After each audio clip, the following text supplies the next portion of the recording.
If I want an object filled with a blend of colors, I can do that by clicking the gradient tool over here, or the letter G. With that selected, I can double click the object I want a gradient in. Automatically, it will give you black and white.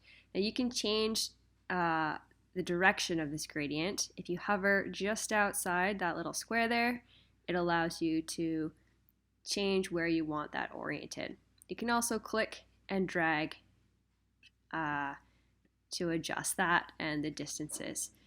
If I want to change the colors of these, I can go under the Properties tab, under Gradient, and I can select different colors for these tabs. So if I want to change the black, maybe I want to make that red, and white, maybe I want to make that green.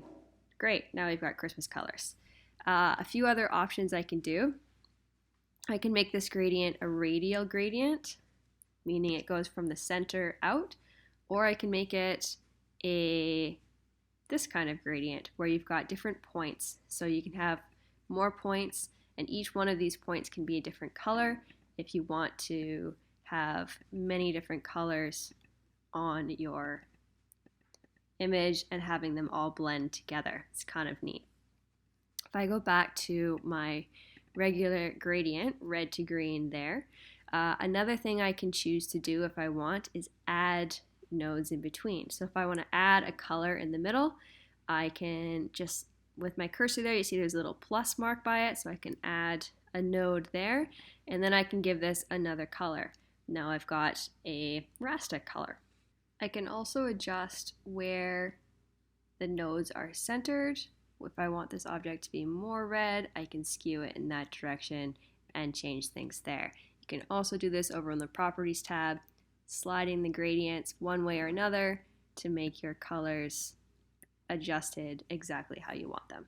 So here I've drawn a circle, and if I want to create text to fit in this circle, all I have to do is click text and click inside the circle.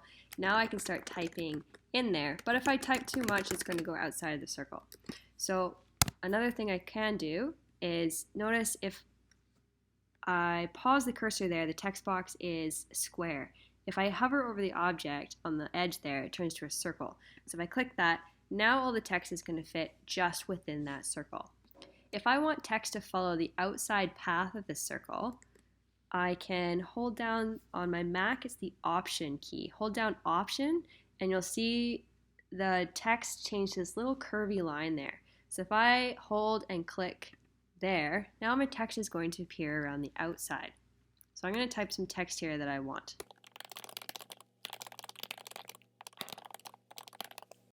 Now, as I've got the text currently, it's not quite centered. So if I want to adjust that, I can go down to this line here and click it, and I can move the text where on that circle I want it to be.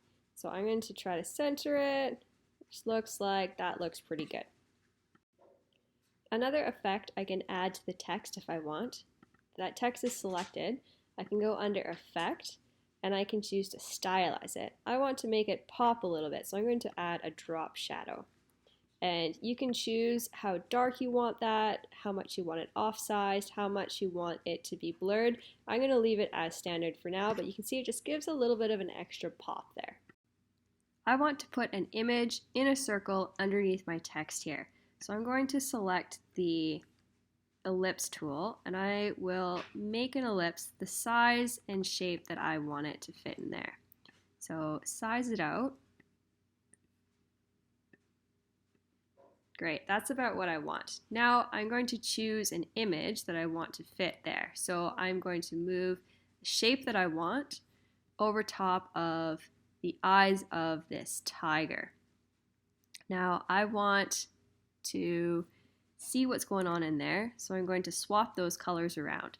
I want just the eyes, so I'm going to select this tiger and I'm going to make it bigger, holding the Shift key down to maintain sizes. And I think that's going to be the size I want. So now it is selected within that circle. The circle is on top of the tiger.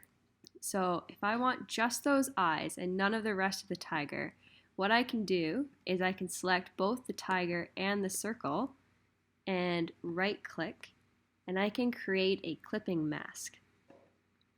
That's going to clip everything outside of that circle. Now I can move this new circled image under my quote, and I have a nice